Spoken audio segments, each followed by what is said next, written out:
Higher secondary പരീക്ഷാ ഫലപ്രഖ്യാപനം ഇന്ന് നടക്കും. കഴിഞ്ഞ വർഷത്തേക്കാൾ 16 ദിവസം നേരത്തെയാണ് ഇക്കുറി ഫലം വരുന്നത്. 4,41,120 വിദ്യാർത്ഥികളാണ് ഫലം കാത്തിരിക്കുന്നത്. 82.5 ആയിരുന്നു കഴിഞ്ഞ തവണത്തെ വിജയ ശതമാനം.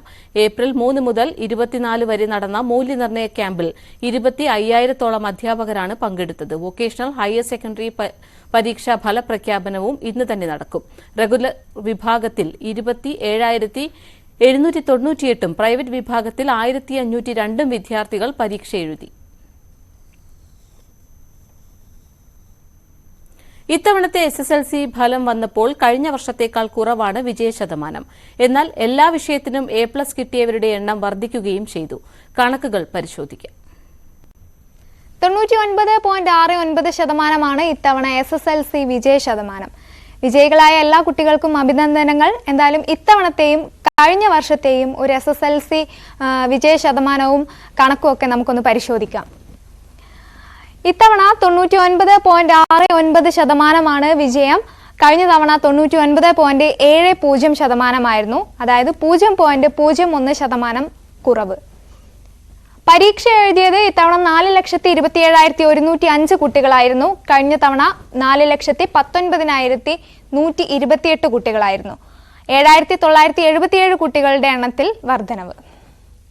ഉന്നത പഠനത്തിന് അർഹത നേടിയത് ഇത്തവണ 4,25,563 കുട്ടികളാണ്. കഴിഞ്ഞ തവണ 4,17,864 കുട്ടികളാണ്. ഫുൾ A+ നേടിയത് ഇത്തവണ 71,831 കുട്ടികളാണ്. കഴിഞ്ഞ തവണ 68,804 കുട്ടികൾ. 3,227 കുട്ടികളുടെ എണ്ണത്തിൽ ഫുൾ A+ നേടിയ കുട്ടികളുടെ എണ്ണത്തിൽ വർധനവ്. ഫുൾ A+ ഏറ്റവും കൂടുതൽ നേടിയ ജില്ല മലപ്പുറമാണ്. കഴിഞ്ഞ തവണയും മലപ്പുറം തന്നെയായിരുന്നു. ഇത്തവണ 4,934 ഫുൾ A+. കഴിഞ്ഞ തവണ 4,856 ഫുൾ A+. വിജയ ശതമാനം ഏറ്റവും ഉയർന്ന റവന്യൂ ജില്ല ഇത്തവണ കോട്ടയമാണ്. 99.92% ശതമാനം. കഴിഞ്ഞ തവണ കണ്ണൂരായിരുന്നു 99.94. വിജയ ശതമാനം കുറഞ്ഞ ജില്ല ഇത്തവണ തിരുവനന്തപുരമാണ്. 99.08%. കഴിഞ്ഞ തവണ അത് വയനാടായിരുന്നു. 98.41%. വിജയ ശതമാനം ഉയർന്ന വിദ്യാഭ്യാസ ജില്ല 2024 ഈ വർഷം പാലയാണ്. 100%. കഴിഞ്ഞ തവണ അത് പാലയും മൂവാറ്റുപുഴയുമായിരുന്നു. വിജയത്തിന്റെ കണക്ക് നോക്കുകയാണെങ്കിൽ ഗവൺമെന്റ് സ്കൂളുകൾ, സർക്കാർ സ്കൂളുകൾ ഇത്തവണ 892 ഗവൺമെന്റ് സ്കൂളുകൾക്കാണ് 100% വിജയം ലഭിച്ചത്. കഴിഞ്ഞ തവണ 951 ഗവൺമെന്റ് സ്കൂളുകൾക്കായിരുന്നു. ആ കണക്കിൽ ചെറിയൊരു കുറവ് വന്നിട്ടുണ്ട്. 1139 എയ്ഡഡ് സ്കൂളുകളും 443 അൺഎയ്ഡഡ് സ്കൂളുകളും ഇത്തവണ 100% വിജയം നേടി. കഴിഞ്ഞ തവണ അത് 2,581 ആയിരുന്നു. 100% വിജയം നേടിയ സ്കൂളുകളുടെ എണ്ണത്തിൽ കുറവുണ്ട്.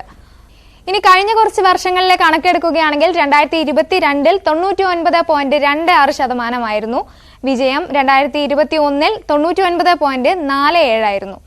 2020 98.82% വിജയം. വിജയികളായ എല്ലാവർക്കും കൺഗ്രാജുലേഷൻസ്. ഇത്തവണ പുനർമൂല്യനിർണ്ണയത്തിനുള്ള അപേക്ഷ മെയ് 9 മുതൽ സമർപ്പിക്കാം. അവസാന തീയതി മെയ് 15-നാണ്. പരീക്ഷ മെയ് 28 മുതൽ ജൂൺ 6 വരെ നടത്തും.